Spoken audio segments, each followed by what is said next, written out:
I'm Jason Sarrafian with Stream-Flo Industries, and you are watching the Stream-Flo of Consciousness Podcast. We're live this week at the World Geothermal Congress 2026 in beautiful Calgary, Canada. And today we are fortunate enough to have Paola Carvajal, Correct. close, and Florent Rousset from Baker Hughes joining us on the podcast today. Pretty excited to hear everything they have to say vis-a-vis geothermal. And so, yeah, please introduce yourselves. Tell me a little bit about how you got to Baker and what you do and all the fun stuff like that. Perfect. Well, Paola Carvajal, I work on business development for Baker Hughes, specifically on all the technologies related to clean power generation. And of course, we're talking about clean power generation. Geothermal is one of the main focus. Based in Washington, D.C., supporting all the business development related to utilities, IPPs, companies interested in taking clean electrons to the grid. Very good. And how long have you been with Baker? I have been with Baker 3 years. Okay. My background is in finance. Have been working in the energy industry for more than 20 years. Just a baby. Mostly on the power side, trying to help power producers to decarbonize, assess what technologies are in the market for them to reduce the carbon emissions, understand what the cost will be, what the benefits, how they can actually generate value out of offering or adopting clean technologies. Very cool. Florent? I'm on the other side of the business. I'm on the oil field services and equipment side. So that's really our upstream business for Baker Hughes. So everything from understanding the resource to drilling for the resource, assessing the resource, logging it, then producing the resource using pumps, CSPs, H pumps for injection, managing the chemistry of the resource, using chemicals to prevent scaling and corrosion, and then adding a digital layer to make sure you can optimize how you're developing those fields. I'm focused on the geothermal business. I've been with Baker Hughes for over 15 years now, and over the last 25 years, my focus has been on oil and gas prior, really helping customers get the most out of their assets, attract investments. So working for governments. Optimization. Yeah, so exactly. So being able to showcase the story, the narrative around an asset to attract investments, whether it's bank loans or other forms of equity. So spending about 15 years of that with a company called consulting branch called Gaffney Klein, which is part of Baker Hughes, and been based over the years out of Paris, Singapore, and Houston. Based in Houston now. So you're a storyteller. That's perfect for this format, right? Yeah, exactly. Well, that's one of the things that's fundamentally changed in geothermal in the recent times. It's so that we can talk about the demand. The demand side has changed fundamentally. But then also the ability of the geothermal developers to respond to this demand has changed. And one component is definitely on technology, but there's a component that is also on sort of communicating, getting the word out in terms of what geothermal can do. Exactly right, yeah. As we've seen, I mean, you and I have talked at length before, but tell me more about how you're involved on the geothermal side with your demand side for the space. It's very interesting. I think we are today in a time when we have a lot of a combination of good drivers for the geothermal development. I got it's a very involved fortuitous because, moment, yes. Exactly, that's a good momentum. I got involved because, of course, I mean, we are I based in the U.S. One of the key demands that we have today is how to increase power and increase power now.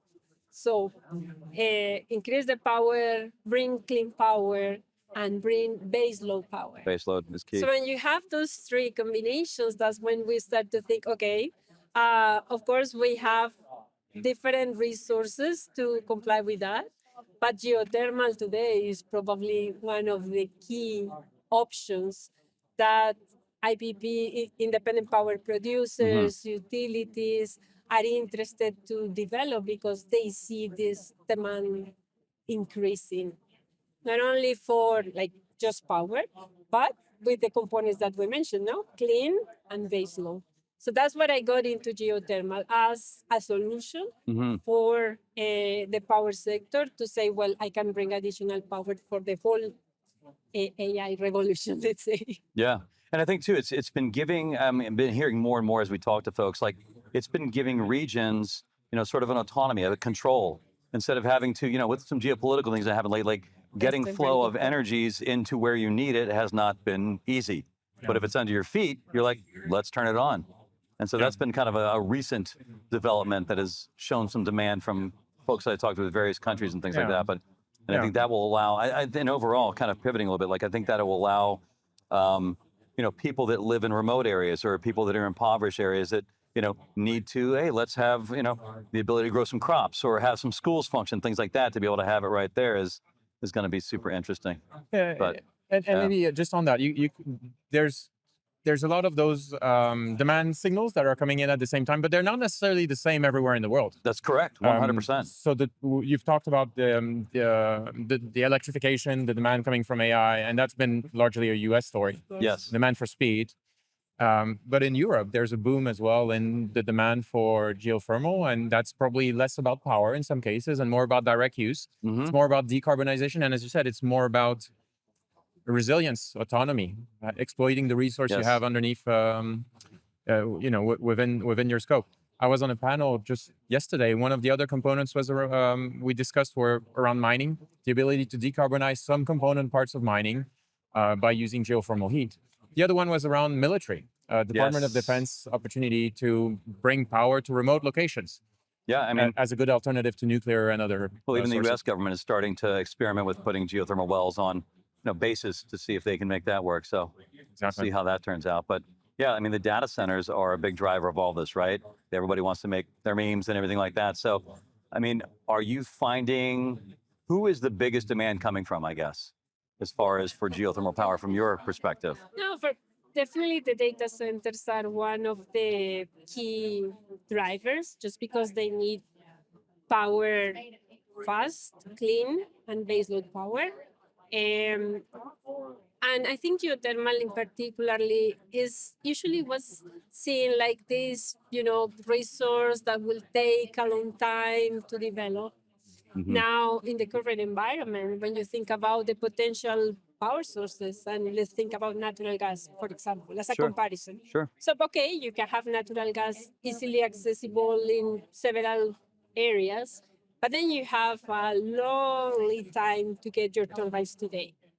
So if you want to add additional capacity, large capacity, Mhm. you may need to wait 3 to 4 years or Yes. 5 years in some Yes. cases to get a large turbine on site.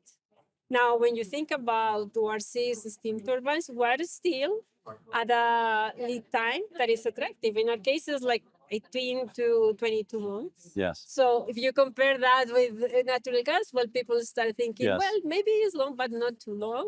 As actually an option for us to think about bring power earlier. And the other opportunity that I think data centers see is related to what you just mentioned.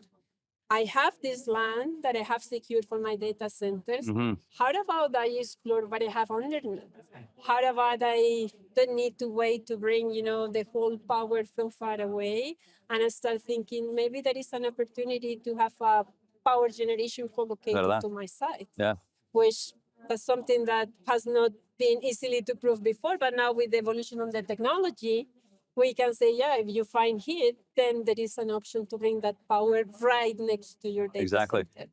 So that's definitely an option, very attractive for this type of players today. Yeah. And you guys have started to, and correct me if I'm saying this wrong, but like started kind of package deal as Baker Hughes, package deals with a couple of other operators and things like that. Tell me more about that. It's in its nascent stages, I think, but like how you see that progressing. What I think you started to mention some of the services at the beginning here, but what services you guys are packaging with this, and yeah, how much more you see that moving forward? Yeah, maybe a couple of things. So we've talked about the demand side. We just hinted at the technology. Obviously, one of the things that's really changed is the ability to get heat.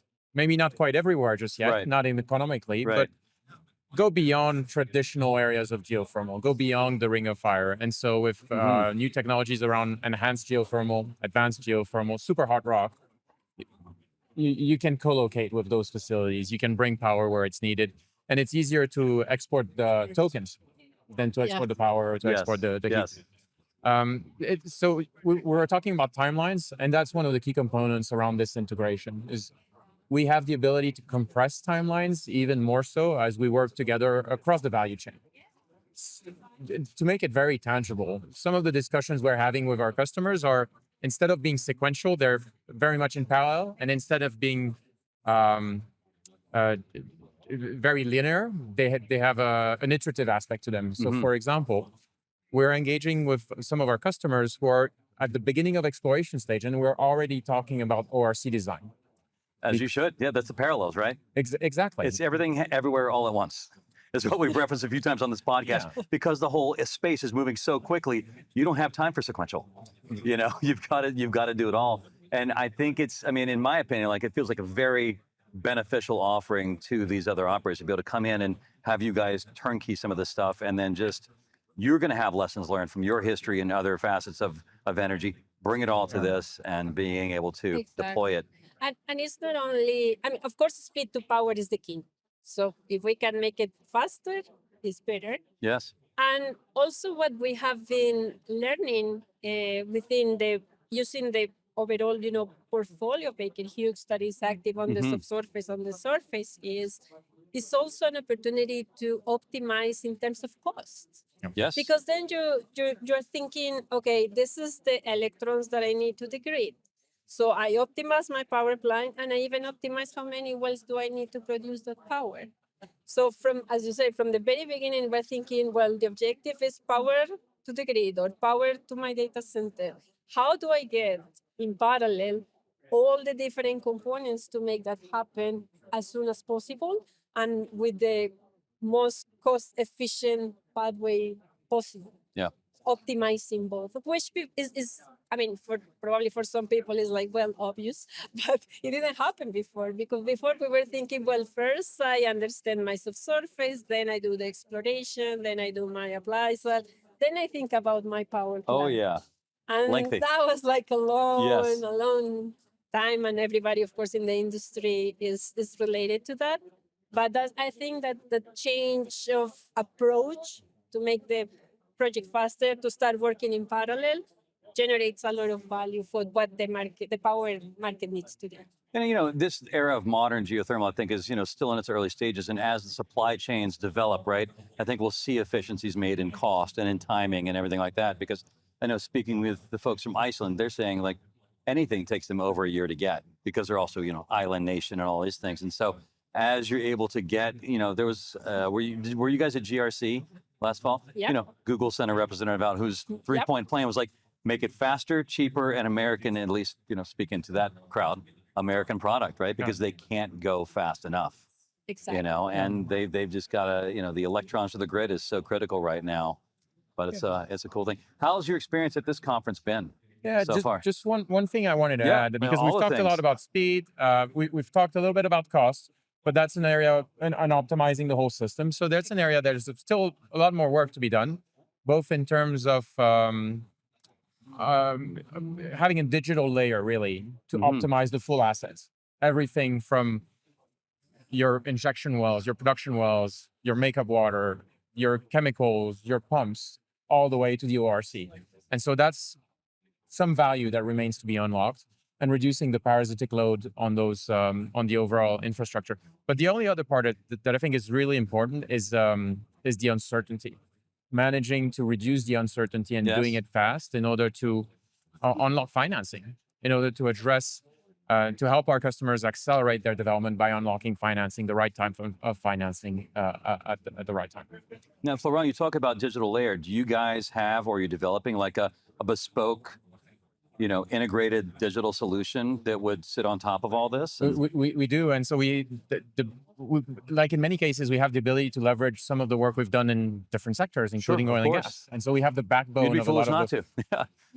But we're investing our teams are investing the time really to fully understand the intricacies of a geothermal development, because they're very unique. They really are.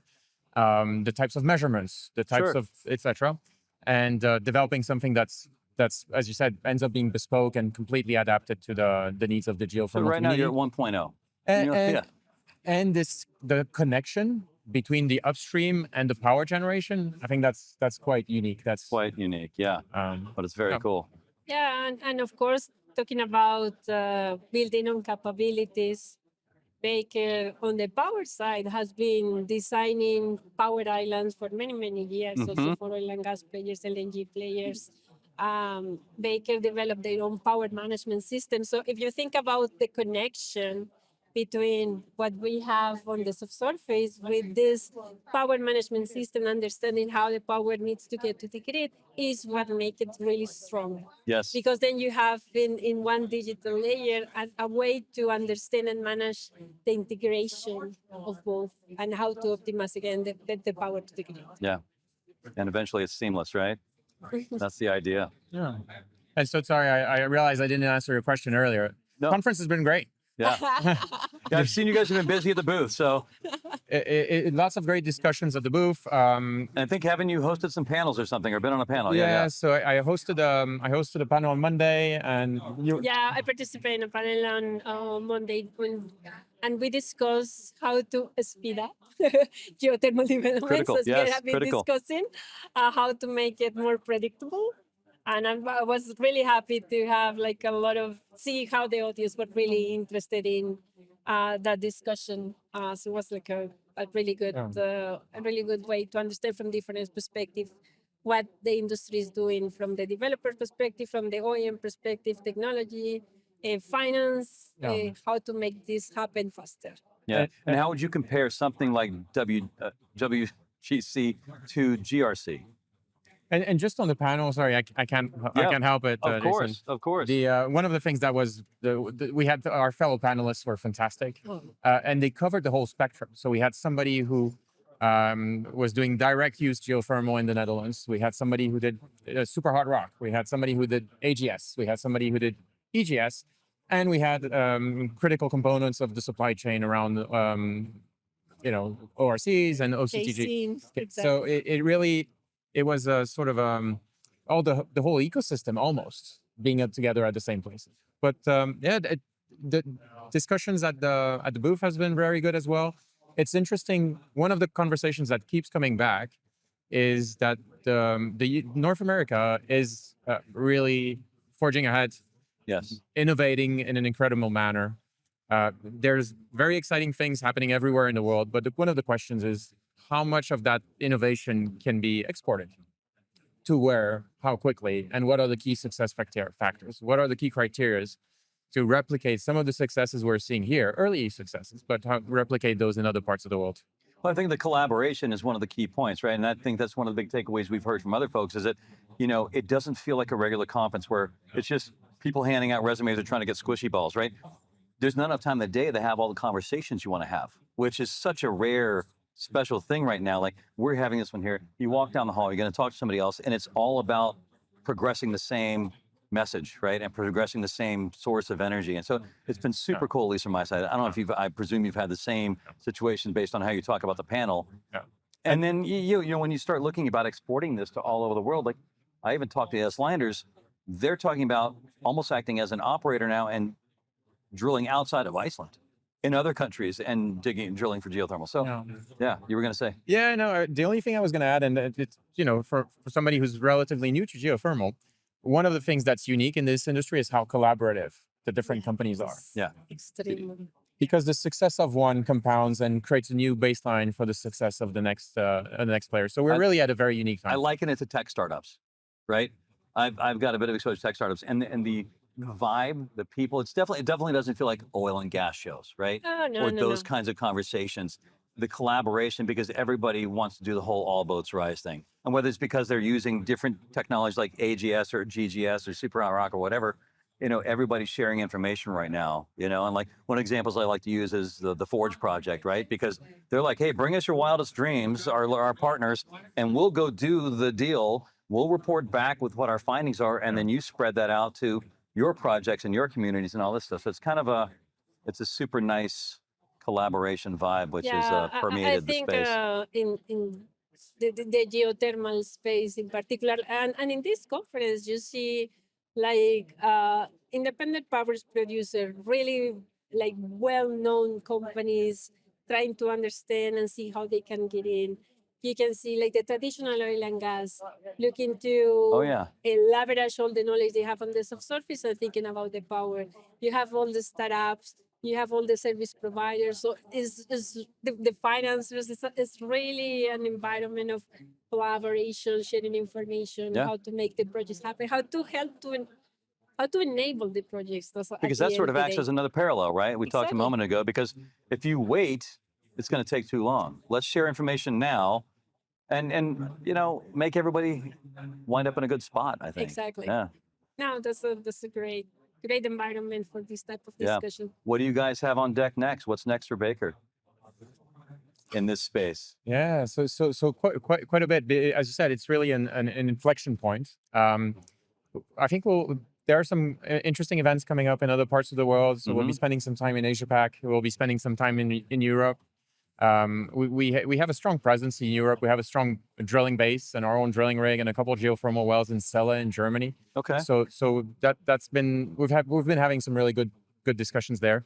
There's a lot of exciting things taking place in Turkey as well. Yes. And so another one clearly on the radar.